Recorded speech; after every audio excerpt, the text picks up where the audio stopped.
it all comes down to this. Welcome to the Michigan Football at the Voice of College Football channel. I am one of your post-game hosts, Desmond. I am here with Mark Rogers. While you are here, please like and subscribe. Also, share the video out on social media. We definitely appreciate it.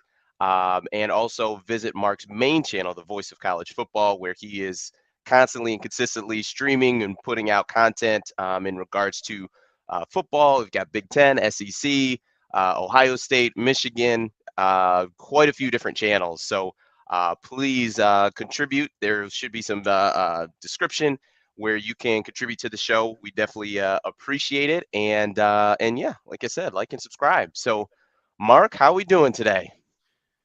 Doing well. This is a college football fan's delight, rivalry week. And Yes. regardless of who you root for, even if you've had a bad season out there, you can possibly get a lot of that back by knocking off your most hated rival. But when it comes to this one, it's not only that passion for proving to be best and for pride. There's a whole lot on the line. So this is what we all wanted, and here we are. It is. It is. And I think if Michigan fans are being honest about it, I'm not sure they would have called it that, the Ohio State game is essentially going to be for all the marbles. Even the most optimistic fans, but nonetheless, I mean, this is, this game, even the rivalry aside, has so much riding on it with, you've got Michigan and Ohio State are both essentially the winner of this game is going to have a very clear path to the playoff. The winner of this game is going to be the representative in the Big Ten East. So you're talking about a division championship and being able to play for the conference championship. And like I said, essentially a playoff game. It's what we're going to watch. Is two teams ranked both in the top six in the CFP and or I'm sorry, top five. But the winner's going to be able to cruise right in and they will have a very comfortable spot as long as they win the Big Ten conference. That you control your own destiny. And with Michigan having the loss to MSU, a couple weeks ago, you put yourself kind of in a bad spot when you did kind of lose that ability to control your own destiny. And things just kind of work out the way that they did with MSU losing to Purdue and getting throttled by Ohio State last week. And now you get the ability to just win and you're in, essentially. So it definitely adds more to the rivalry, more to the game, more to the pressure. I know for Ryan Day, he of course always wants to beat Michigan, but on the flip side for Harbaugh, still has yet to get that win against the big rival. And when it comes to being a Michigan head football coach, that's part of the deal. It's winning football games and it's packing out the stadium, but it's also beating Ohio State, and that's one of the things that he hasn't been able to do yet. He hasn't checked off on the resume, and um, he's got a great opportunity, to do it. And I think if he's able to do it this year, that I mean, it will be. I think it won't erase the past history of since he's been at Michigan, but it'll do a lot when it comes to just the goodwill and being able to break through of getting his team to Indianapolis, beating Ohio State, and not beating an Ohio State team that was having a bad year, having a down year. I mean, we saw a historic performance from Ohio State just a week ago. So to be able to do those things, I think it'd be a heck of an accomplishment. And based on what Ohio State looked like the last time we saw them, it would be incredible. I think it would be nothing short of incredible. Yeah, like you say, it doesn't erase past failures against Ohio State, but I think very much in line with everything else that you said, with Michigan uh, having a shot at a championship, denying Ohio State of a championship, uh, that it would almost hit the reset button for Harbaugh. You know, um, that it would almost be a second tenure at Michigan in a sense that all past would be forgotten to a certain extent to say, okay, well, he did it, and he's moved this program now to a different level, a new level. They are playing for the Big Ten championship. They got through Ohio State, and it was a number 2 team in the country, Ohio State. And so the past can be forgiven, and maybe we'll take off from here. But they got to get through 60 minutes against Ohio State before they can say that. Yep, it's like it's one of those things that you hear about it, like for instance with like a Kirby Smart and like a Lincoln Riley, to where because they haven't won a national championship yet, like people just make the comment of, well, they can't do it, like they just can't win a championship. And it's just one of those things that with same thing with Jim Harbaugh and Ohio State. It's like, well, he just can't beat Ohio State. Like people are going to say you can't do it until you actually do it and break through. So I think number one's going to be a tall task, but this is a different year with Michigan because I feel I mean, probably since the 2018, season, probably even 2016, to where I felt like Michigan wasn't just clearly undermanned. I think if you're looking at both of the rosters, Ohio State has more five-star guys than Michigan does. It just kind of an is what it is thing, but nonetheless, I think Michigan has a lot of good players, on their team on both sides of the ball. So I don't think it's something where, Michigan has to bank on playing an A plus perfect game and assuming and hoping that Ohio State plays a C plus game. Like I think that both of these teams playing, a great football game, like their caliber of football, I think it's probably going to be close to what the spread is, like essentially a one possession game. So I think Michigan is a different caliber of team than what in the last probably 5-6 years that they have been. And I think Jim Harbaugh deserves some credit in that regard of continuously bringing in guys that are can play football at a high level, guys with high football IQ, guys that fit what they want to do, and also developing the leaders on this team that they've done.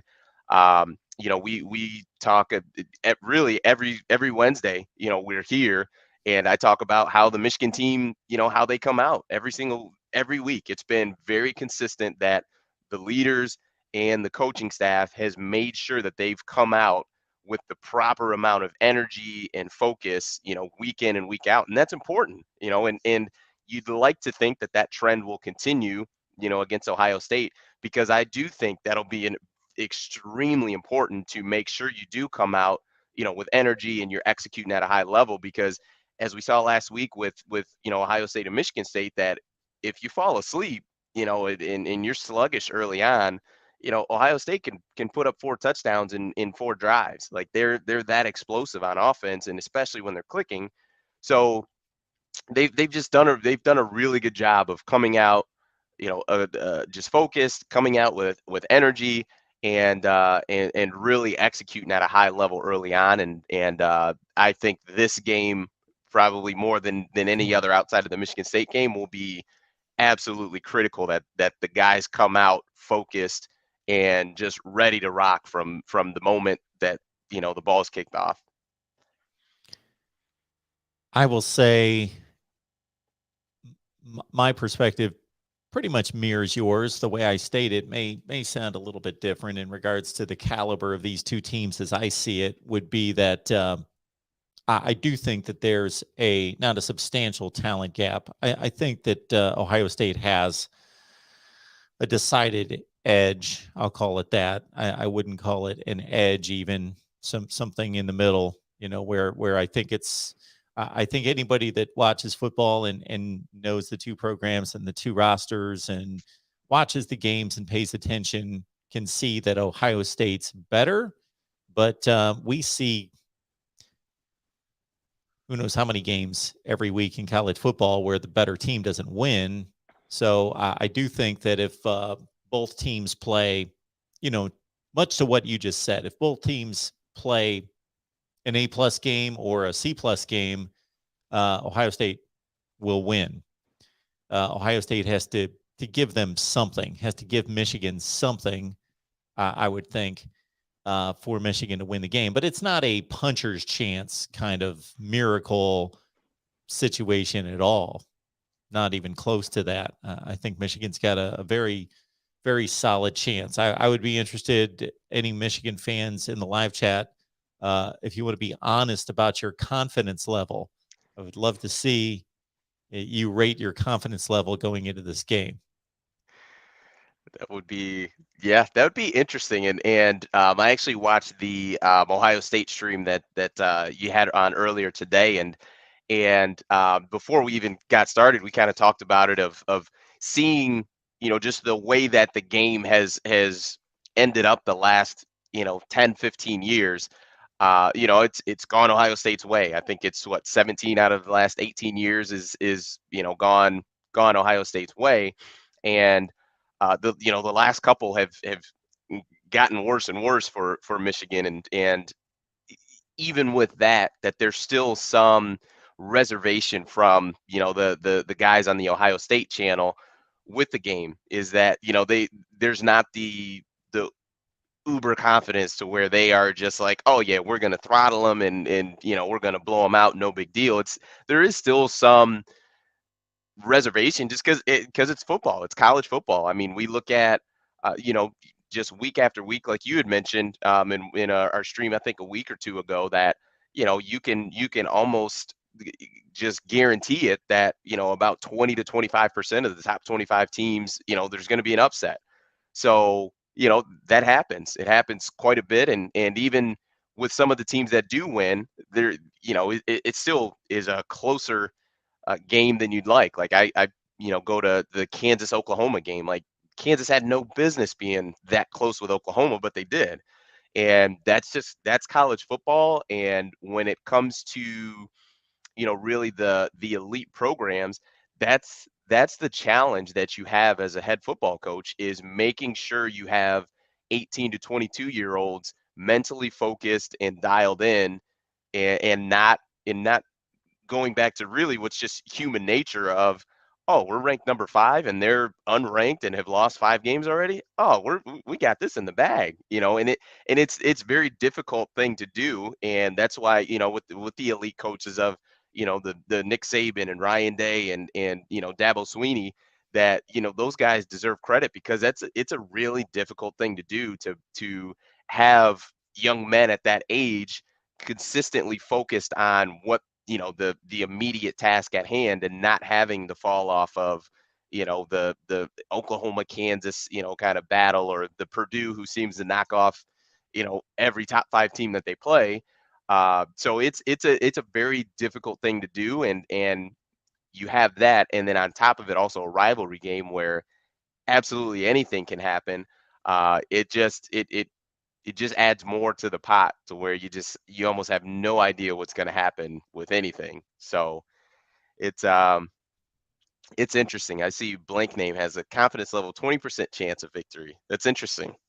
That is very interesting. Oof.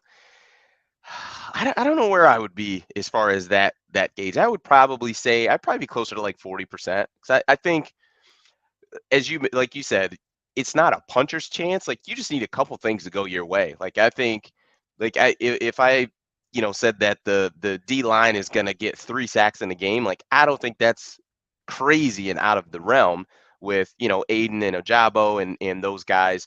But you're probably going to need 1 to 2 turnovers.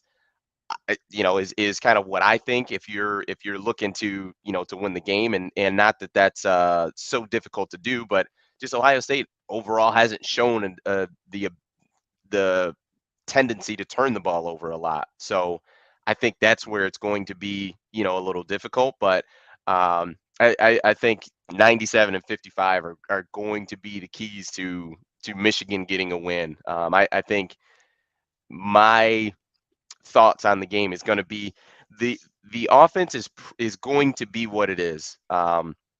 I would have loved, as I've hammered home and repeated again and again, that to really try to air it out earlier in the season to get more reps and get more snaps for Cade. hasn't happened. Harbaugh's kind of stuck to his guns of the identity of this team. It's going to be a running. We're going to run the ball, ball control, time of possession. So that the I would imagine that's what this game is going to look like from Michigan in an offensive perspective. But the defense is going to have to give the offense, I would say, at least two turnovers. Um, and maybe it looks like instead of getting an interception, maybe you convert a couple 4th and 1s. But you're going to have to extend some drives and keep number 7, keep him on ice a little bit on the sidelines, because that's a lot of times with the teams that end up throwing the ball a lot, and the spread offenses is, ideally you'd like to get, if you're Michigan, get a long drive, run the ball, get in the end zone, and you have CJ Stroud sitting on the sideline so long that he kind of loses that rhythm. He comes out, quick 3 and out, you get the ball back, and really rinse and repeat. That's the ideal scenario. But I think even if the game did start that way, you only going to have so much time before he does get rolling. Because I just think with Ryan Day, I have the utmost respect of his play calling. He's phenomenal as a play caller, and it's only a matter of time before he figures out and starts to see what you want to do and is going to attack, attack, attack, and they're gonna hit some big plays. So it's inevitable. But if you can prolong that as long as possible, and like I said, it's going to be pretty chilly on Saturday. Hopefully number 7 gets a little chill under those shoulder pads, and he gets out of rhythm a little bit, and Michigan takes advantage. Now, Venice here is a guy that people want to hang out with because Venice is an optimist. He's a glass half full guy. There's no doubt about that. His confidence is 8 out of 10. That's high. That's high. But That's he's high. I he's don't know got the what right that's based numbers. on, but it's high. That is Aiden Hutchinson and David Ajabo. That's it's something. It's something. I think that those guys will be critical and be key on getting pressure on Stroud. Like if you're gonna let him sit back and just kind of hang out like he did last week against Michigan State, you're gonna give up 50 points in a half. That's how it's gonna work out. Hutchinson is a poor man's Joey Bosa. That's still a pretty rich man, just so we're clear. That's still a pretty rich man. Absolutely. So, Joe Day, appreciate the super chat contribution. Always appreciate that. We'll remind everyone that you can contribute here on the super chat, or if you just want to contribute to the channel or the Voice of College Football in general, you can hit me up at Venmo, PayPal, and Cash App. Just search Mark Rogers TV. And if it's targeted specifically for the Michigan channel, please make note of that. But if you understand the YouTube process and want to bypass that, we're on Venmo, PayPal, and Cash App as well, Mark Rogers TV. So, okay, I always promise to read through on the super chat. So, oh God, mute his mic. He's trying to convince himself our tackles uh, will hold up. Go Bucks. Yes, Aiden Hutchinson is a poor man's either Well, what Joey about or David Nick Ajabo? Bosa. You never know. Yeah, I mean, Joey Bosa was phenomenal. I mean, an elite prospect on every level. So even if you're saying, Hutchinson is 2 to 3 steps below that, that's still pretty good. Still pretty good. So we'll see. I think, like you said, the tackles will hold up. I don't think that's a wrong statement, but the thing is, it only takes one time, out of 60 to have for Hutchinson or Jabo to win and strip sack, and you're in business. So, it's you're trying to get that one out of 30. Ohio State's probably looking at what, 60 to 70 offensive plays.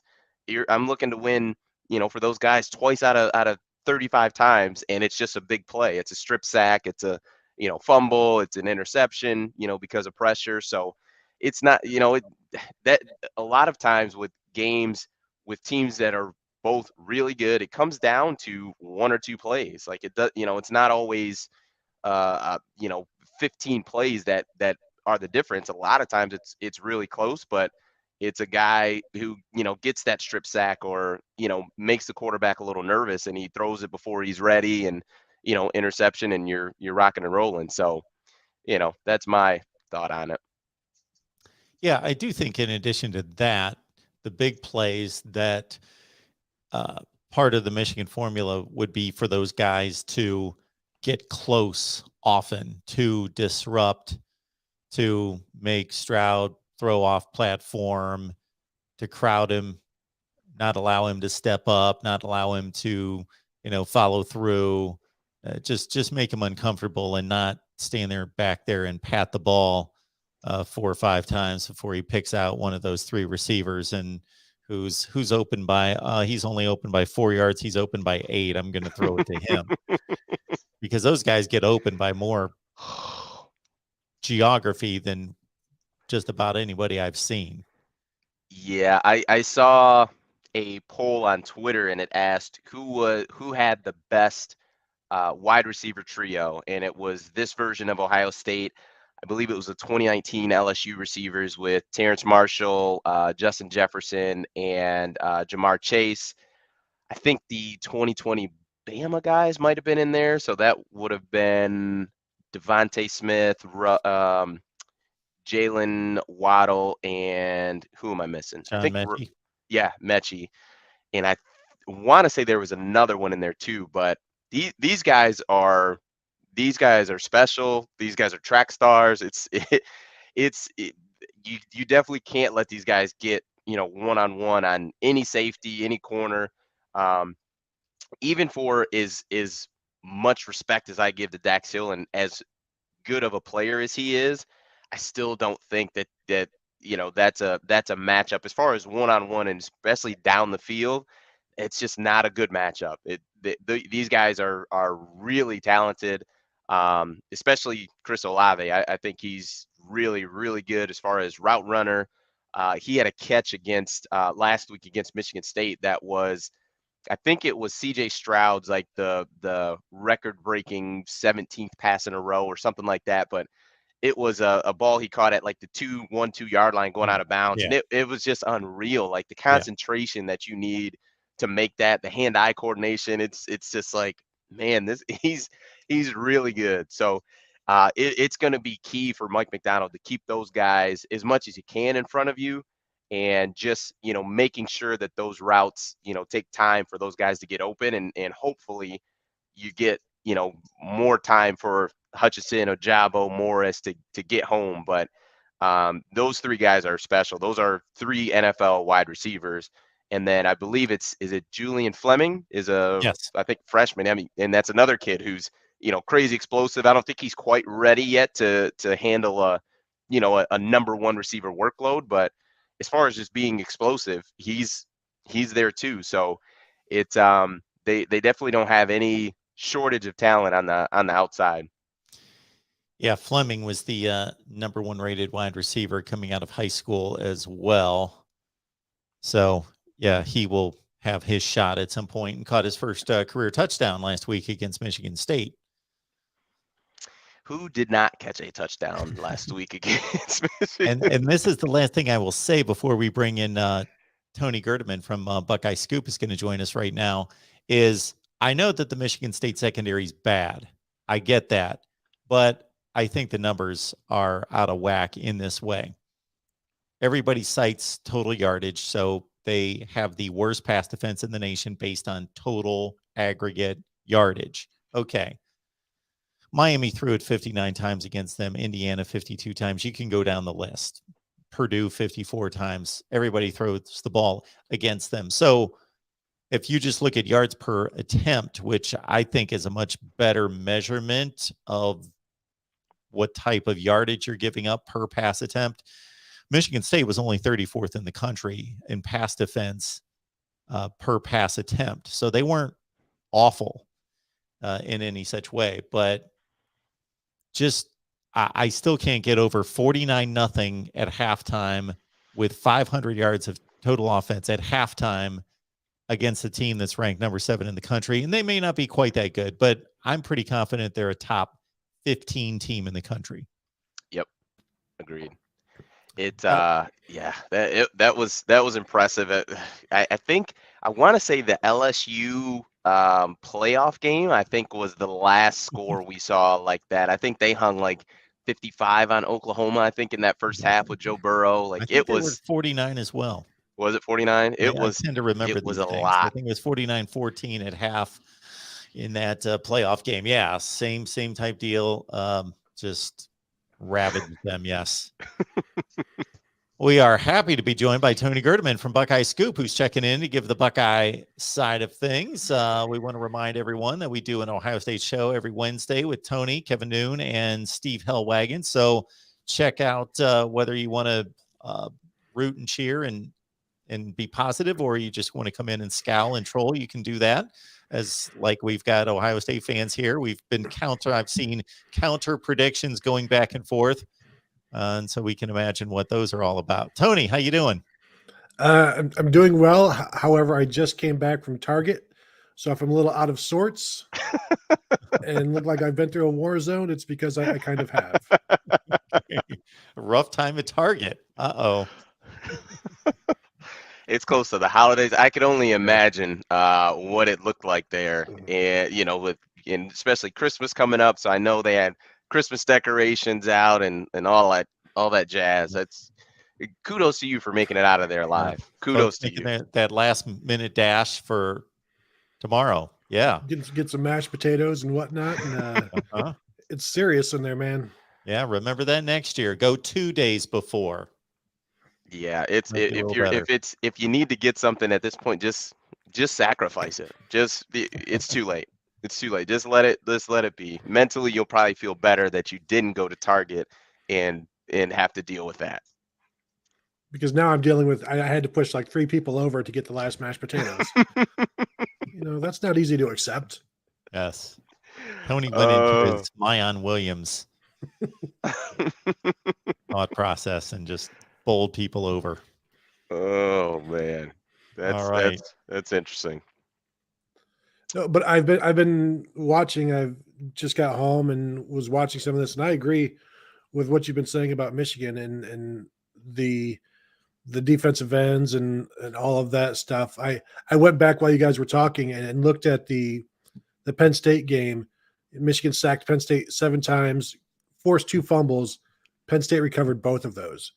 Michigan needs to recover those on Saturday, and that will be a huge help for them. Yep, agreed. So I've got a question for you, Tony. So obviously watching Ohio State every week, I can say I do not, but I definitely watched them on Saturday. Do you think that game was more indicative of who Ohio State truly is, or do you think it was more so just Michigan State struggling, like that was a bit of a tough matchup for them? Like where do you feel like that performance, especially offensively, falls in regard to the scale of who they really are? It's definitely a bad matchup for Michigan State with their secondary. And to hear Ryan Day tell it on Thursday, Michigan State secondary was just sitting on routes, not respecting the deep stuff. And the receivers went back to tell Ryan Day, like, hey, the deep stuff is open if we want it. And he's like, okay, let's go do it. And for Michigan State's secondary to be so disrespectful like that, I think they kind of got what was coming to them. But is that the real Ohio State offense? I think that is the full potential Ohio State offense. But is the real Ohio State offense what we saw against Penn State and Nebraska? Is like, or is it in the middle somewhere? Because we've seen C.J. Stroud and the offense relatively struggle against Penn State and Nebraska, where they don't look like we saw on Saturday. So I'm torn myself. I think they are more like this Michigan State game. But I'm not expecting that at all on Saturday, and I can see struggles like they did against Nebraska and Penn State on Saturday. But I think if there are matchup issues, Ryan Day can exploit them, and that's where people get into trouble. And I'm just interested to see if C.J. Stroud starts slowly, has some nerves, and then how long does it take for him to get out of that? Or does he start on fire? And then if he's on fire, I don't know that George is not going to do much. Like there's a lot of offense there. but I want to see it before I expect it to happen. I think Ohio State will eventually get going. I'm just wondering what those first 2 or 3 drives look like. Yeah, and it's funny because Mark and I talked about that before he got on too. Is just for Michigan, ideally you want to prolong the amount of time it takes Stroud to get rolling, and then also have a couple, long drives where you go up, you know, 10 to 14 zip before he really gets rolling. Because like I told Mark, and I'll say it again, as far as play calling, like Ryan Day is to me top 3 play caller in college football, and it's only a matter of time before he's gonna find that matchup and exploit your defense. So it's I agree that it's just one of those things where you're either gonna have to get to Stroud, or before he gets rolling, you kind of get to that point to where Ohio State's offense is one dimensional, where they're kind of trying to play catch up a little bit, which almost isn't a good thing either, because you probably don't want him throwing the ball that much, because of how explosive that offense is. So, it's going to be. I think it's going to be a really good game. To kind of flip the to the defense a little bit, if you had to pick one level of the defense, whether it's kind of the D line, linebackers, or the secondary, which one, and especially in this matchup in the game Saturday, would you have the most concerns about when it comes to playing Michigan and their offense, just how they operate? Normally, the concerns about the Ohio State defense revolve around the safeties and against the pass. But with Michigan's offense, like there's not a lot of downfield stuff, and Ohio State has good corners, so that issue almost takes care of itself. But that is still like the main issue. Although I think maybe in this one it's the linebackers defending the pass against Eric All, Donovan Edwards, Blake Corum, maybe Hassan Haskins, Luke Schoonmaker, like all of these different guys. So this is another one where it feels like Michigan State was a good matchup for Ohio State, what they do. I think Michigan is a good matchup for Ohio State's defense as well. And I said this on, I think, Mark's show and on my own show, where Ohio State is susceptible to the pass behind the linebackers. Most of Cade McNamara's throws are in front of the linebackers, and if the linebackers are dropping back a little bit, where just a lot of short stuff. If Ohio State can tackle, that's fine. But really where Ohio State's secondary has struggled has been a little bit more down the field, behind the linebackers, with a quarterback who can stretch it a little bit. Deep stuff against one of the 2 safeties that will be playing, or one of the 3 safeties. Ohio State will play 3 safeties a lot. I don't know how much 3 safeties they'll play against Michigan, because I don't know that nickel is really what they will need, especially when Michigan will trot out 3 tight ends, and who else knows, an extra lineman or whatever. So I don't know that there's going to be a lot of the nickel look. But to answer your question, I think there are opportunities for Michigan to attack the safeties, but that's not really what they've done a lot of this year. So I think maybe for Michigan's purposes, the linebackers in coverage against the tight ends and the running backs might be something to watch. Okay. Yeah. It's and like you said, I think what people kind of think about most recently is Ohio State in the national championship game. And, that I think that version of that Alabama team was really good. And I'm not sure there were many teams that would have matched up well against them, of just, where they were at as far as just development and players, and, the NFL guys they had on that team. But, Ohio State has looked much different, obviously, from that. They've bounced back, and if I'm not mistaken, those the guys that they have are new to this year, correct? Or were some of those guys from last year as well? Well, they've got a couple of new starters, and Steel Chambers, a linebacker, was a running back last year, and freshman corner and Denzel Burke. But they've got some guys who played a little bit last year, but they also have quite a few guys who are back from last year as well, and went through that entire mess when they had to play so many linebackers because they didn't have enough defensive backs through injuries and COVID and all of that stuff. And it was a very unfavorable matchup when you're putting somehow the middle linebacker gets stuck on Devontae Smith, and just that's just good scheming, good offense. And to go real quickly, you talking about Ryan Day, don't forget he's got Kevin Wilson in his ear as well. That's another one of the nation's best play callers in Kevin Wilson, and those two can be a two-headed monster at times. But yeah, the defense, the offense, I think they showed what they were capable of both sides last week. This is a different animal though with Michigan. Yeah, I think with Ohio State just exploding the way they did offensively, you took Kenneth Walker out of the game. I mean, it was e even with Ohio State getting out and sprinting the way that they did against Michigan State, I still felt like they should have stuck with the run, because essentially they're just not built to try to come back from that with just leaning on Peyton Thorne, 100%. Walker, I think he had his first 3 carries was for 24 yards. So he had, I believe, his first 2 runs, you guys actually stopped him like the 1 yard or no gain. And then he hit one for, 20 something yards. And I just felt like they should have stuck with it, because that was, their best bet. They weren't going to get, you're not coming back just airing it out. Like Peyton Thorne's just not that type of quarterback. And really there's not many of those guys in the country that are just built that way, where they can just throw it 50, 60 times and get you back in the game and not make mistakes. So, I mean, it's easy for me to say. Obviously, if I'm not coaching, it's not my, livelihood or job on the line. So, yeah, it's interesting. If you had to just, call it like one matchup, whether it's, Michigan run game versus Ohio State run defense, or, some type of matchup like that, like if you had to say this game is going to come down to one matchup, what would you say it would come down to?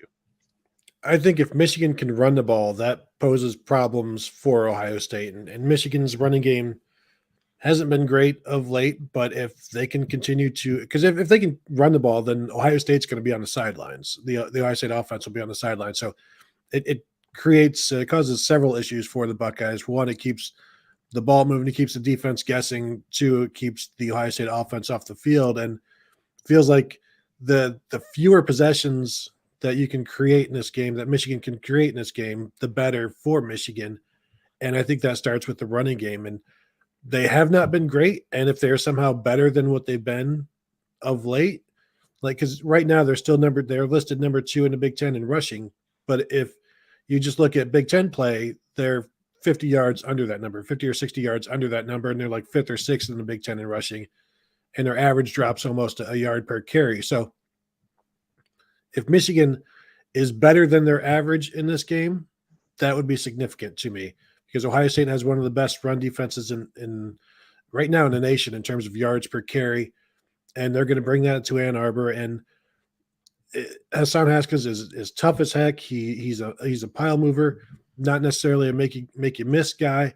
Where do Donovan Edwards and Blake Corum come in there? Is it 3 guys? Because Ryan Day talked about it this week, where they have 3 good running backs. They all do different things. And so if they're all playing, that's defense is going to have to keep in mind who exactly is in there and what they do. And then also try not to do too much. They talk about doing your 1/11th. Don't, you want to know who's in there, but you don't want to get overly worried about who it is. And then just play your keys. And if they can stop Michigan's running game, they always want to stop the running game first and then try to make somebody one-dimensional. We've seen Michigan throw the ball pretty well at times, and so. But I think they would be okay taking a chance facing 40 passes from Cade McNamara in this game. Tony, I've got a question. Then we'll hit this super chat that came in from Ty. So the Ohio State defense gives up the 31 to Minnesota. Mo Ibrahim was on pace to have just a remarkable game. And then, of course, the Oregon debacle. Okay, and even into the Tulsa game compared to their regular output against that level of competition. But here in recent weeks, certainly going through Rutgers and Maryland and Indiana, we saw improvement significantly. Then most notably, Purdue scored 31 points, but they scored 7 that were meaningful. That was a 35-7 game. So I don't know how much to pin on the defense once it becomes garbage time. And then this Michigan State offense was much more complete than Purdue, being able to run and pass, and they give up nothing. They give up a meaningless fourth quarter touchdown. So I don't want to overplay the improvement, but how much do you think they have improved, and who would be those key players that you think have spearheaded that improvement? Yeah, they've improved by changing what they do defensively, changing the defensive play caller, figuring out exactly who they want on the field when, and that was something they didn't know well enough before the season because of everything that happened last year and all of the changes and all of the guys in and out of the lineups last year. They didn't get as good a look as they wanted coming into this season. And so they had an idea of what they were going to do this year. And early on, it wasn't working. And after the Oregon game, they switched up play callers and changed some coaching around and stopped doing the single high safety look and going more split safety and then playing three safeties. One of them is kind of like what Michigan used to do with the Viper. Ohio State has the Bullet. The Bullet will he's basically playing a second safety right now, but they still have another defensive back that can be a Sam or a cover safety as they call it. So they have a better understanding of what they want to do. They have more experience because there are a lot of guys who had very little experience. Even senior captain starting linebacker Taraja Mitchell had played very little through his first 3 years, earns captaincy, starts a handful of games, and has since been moved to the bench because Steele Chambers, the running back last year and into the spring, got moved to linebacker, and he took over that job. He played so well that he put a senior captain on the bench. And this is all part of figuring out exactly who they have, what they want to be, and then those guys executing. And what the players say is they have more confidence now because they know what they're doing. They've done it. Ryan Day has talked about all of these guys going through their firsts, and now those firsts are over. Now this is their second time doing it. This is their fourth time doing it. So they know what they're doing. They have confidence in what they're doing. It's working for the most part, but I think everybody still believes, and when I say everybody, like those of us who watch it and on the outside who watch it, like there are areas where the Ohio State defense can still be had, and they don't always get the kind of pressure on the quarterback they need. The linebackers have had issues throughout the season. I think they've gotten better. Coverage can be an issue against tight ends. Michigan has a very good tight end in Eric All, as we know. The safeties have not been great. Bryson Shaw is pretty much the only free safety remaining on the roster at this point, and he's had some issues tackling, coverage, bad angles. Lathan Ransom, the other safety, the cover safety, he has had issues with coverage and tackling and things like that. So if you can attack those two guys, there's some possibilities. I think the corners are pretty good. So they've grown, but there's not enough to cover up all of the issues. You have to cover those issues, I guess, with the defensive line, a lot like what Michigan has to do. All right, let me go to my broken glasses here to read the Ty super chat here. How would you guys go at Michigan's defensive ends? Use a running back, tight end to chip, or go at them like Ohio State did with Purdue's defensive end, pop passes, RPOs, etc., or a little bit of both? Well, I mean, I'm not a guru or anything by any stretch, but my strategy for those guys I would not run at Aiden Hutchinson. I would run towards Ojabo, or have a tendency to, because I think Aiden is equally stout against the pass and the run. I think Ojabo, not that he's not a great player, but I think he's much better against the pass than he is the run. And as far as the RPOs go, I would read Aiden. So I would leave him unblocked and more so be a give throw type of of relationship, not CJ Stroud on a zone read, because I don't think that's his strength. But I would try to read Aiden to where we don't block him, and then based off of his decision, then we're either going to throw it or hand it off. But I think Aiden is that good as a defensive end that he's one that I'm not gonna. He's a type I'm not gonna run or throw at or chip him. I'm not running at him. I'm going to run more towards Ojabo.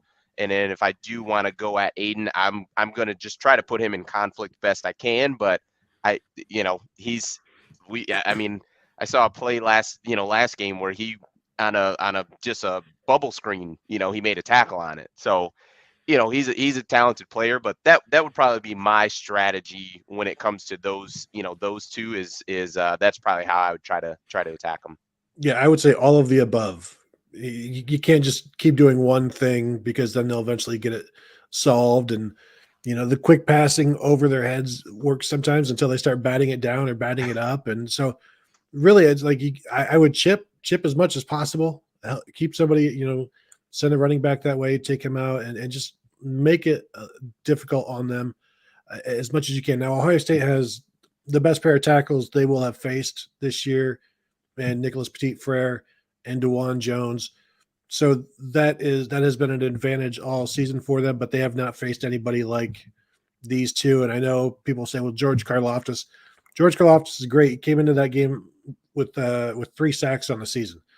And that was 7-8 games into the year. Like, these guys each have 10 sacks, as many hurries, and they knock they force fumbles when they get there. I know a while back David Ojabo was like leading the nation in forced fumbles. I'm not sure where he's at now. Probably only has 5 or 6 on the season. He's been slacking. but even last week, no sacks. But it's not like Talia Tagovailoa is just sitting back there and has a clean pocket. I mean, he's still running for his life. And Ohio State has a much better line than Maryland, but like, I don't think you can we'll just leave the guys on an island. I think they will do some of that because that's why you have those guys. So you can leave them on an island, but you're going to have to change it up here and there and just give them just like Mike McDonald wants to change the picture for the quarterback on as many snaps as possible. Do the same thing with the defensive ends, and then maybe throw a little tempo in there. And then you can maybe just keep going one-on-one with that tempo and getting those guys tired, because Ohio State hasn't done a lot of tempo where they're really going. We've seen McDonald have issues with that this season, trying to substitute and getting caught with that. Michigan does not like that tempo. So maybe we see more of that, and maybe even a lot more, because like I said, while they don't huddle. They did huddle once a few games ago as a surprise to everybody, but they don't huddle because they don't want any substitutions. But obviously they're sending in sub packages all the time to go from 12 personnel to 21 to whatever. And so then Michigan can substitute as they need. I'm just thinking maybe we see some more of that tempo to keep Michigan from just, like you're just trying to play the basest defense that you can, and you keep Mike McDonald from doing all of these bells and whistles. Yeah, because those packages became an issue in switching out personnel, especially going, from a short yardage situation to a long yardage or vice versa, in which McDonald wasn't prepared for that because of the different rules in the NFL versus what he now experiences in college. We don't see any issues on either special teams unit that I know of. Any glaring weaknesses? Well, and I'll just say this while we talk about Ohio State's defense against this and that, and Michigan special teams has been fantastic all year, and it gives them free yards. It gave them a touchdown last week and gave them a blocked punt. Like, if there's an advantage, if there's an advantage in this game for Michigan, it's on special teams, in my opinion. And Ohio State may be getting Emeka Egbuka back. They're the top kick returner in the conference, freshman wide receiver. But even if they get him back, Jake Moody only gives, they only allow kickoff returns when they want to, not when Jake Moody puts it in the end zone, out of the end zone, through the uprights from wherever. So, even getting him back may not matter, because if Michigan doesn't want to face a kickoff return, they won't. And the kicking game has been fantastic. The coverage has been fantastic. Not that Ohio State's hasn't, but Michigan makes the most of it, and because I think they need to. They need all 3 facets and they will need all 3 facets in this game. So if there's an advantage for Michigan, I think it's in special teams. I don't know that it's a huge advantage, but Michigan has been fantastic in special teams all season long. All right. We will watch the game, of course, this weekend. I'll enjoy it, and then we'll come back here and talk up Michigan football with Desmond and Dre next Wednesday, and either we will hear celebratory comments raining down upon us, or we'll see how many people are finding the nearest bridge, or if there's some kind of logical viewpoint on, hey, we had a good season, we're still not quite there, but hey, it was a good game, and we're seeing strides made. But Yes, the consolation for either team would be the Rose Bowl. So, I mean, that's not so bad. true, true. And before we wrap, Dre wanted me to make sure I give his score prediction for the game is 35-28 Michigan. And really, he kind of talked about same things we did as, time of possession, running the ball, and so on and so forth. But if Michigan wins the game, we might rename the Saturday post game show to just the Dre Show, because I can just imagine the level that he's going to be on of excitement, and it'll be great. So, we're going to be rooting for blue, and hoping that they beat the Buckeyes. I think you guys too are going to both be rooting for the other side, but that's okay. Well, if I was rooting from a business standpoint, I would root for both of them to win, for both of the channels to thrive. But I don't think that's possible from what I understand about football. I haven't been watching it too long, but I kind of figured at least that much out. So NFL they could, but college they have these crazy rules, and they make sure that there's a winner, which there's a winner. I Yeah. appreciate. Yes, we can't be rooting for a Detroit Lions tie after going 0-8 or anything like that. Yeah, story of my life. They're the worst. Ugh. Everybody here, check out. Oh, that's fine. I didn't make that connection, but Tony Gerdeman's work at Buckeye Scoop and your podcast, Tony. Yeah, the Buckeye Weekly podcast, which is pretty much a daily show this season, especially this week. We always ramp it up for Michigan week, and so we're dropping shows every day, and sometimes two this week. So nice. It's wow. a big week. It is. It's the game. It's the game. Have you talked enough Ohio State, Michigan yet, Tony? And the thing is, like, we talk it all year long, but like this week, we talk it 2 or 3 podcasts a day, just depending. And then Friday, like Tuesday night, we did the college football playoff stream, and then Friday we're going to do another like 2-hour stream where we'll talk about it. And then there's a Saturday morning pregame show, and then a postgame show. So we will have. I don't know what else there is to say about it, but I've got to, I got to figure out about like 4 or 5 hours more of content. Fortunately, the game will help and give us some more to say, one way or the other. So I just want to be straight about this, and everybody check out Tony's podcast. And I apologize that I've heard very little of it, but I'm typically like sitting here for like 12 hours a day doing all this.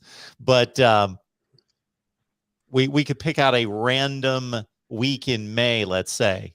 You guys are talking Michigan a couple times a week. No. But we do. There's like a Monday, usually, right? Well, we do that during the season. Okay. But there's usually like a July tail of the tape where we look at each positional, we compare them. But if there's something going on with Michigan, we will talk about it. We remember when they had the Amazon show. We did like we did a recap of that show as part of our podcast each week, and there's some funny times, man, watching that show. It's yes, I'm sure it's all done with the utmost respect for the maize and blue. You grow up with it and you have respect, but you also, growing up with it, you allow yourself a little bit of leeway. Absolutely. Always good stuff with Tony. Tony, we know you got so much going on, so thank you so much for taking the time for us. No problem. Thank you guys for having me. Talk to you later. Yeah. Thanks, Tony. All right, man. Well, we got Desmond and Dre. They will be here after the game, so we should have a ridiculous crowd here online with you guys to talk about the game, win or lose, whatever happens. People just jumping through their phones or computer screens, going crazy one way or the other. And I'm going to man the Ohio State side. So it'll be it's gonna be interesting. I obviously hope Michigan wins, but I hope it's a good game. I think that's the coolest part of everything, especially when you get these big matchups of a 2 versus 5.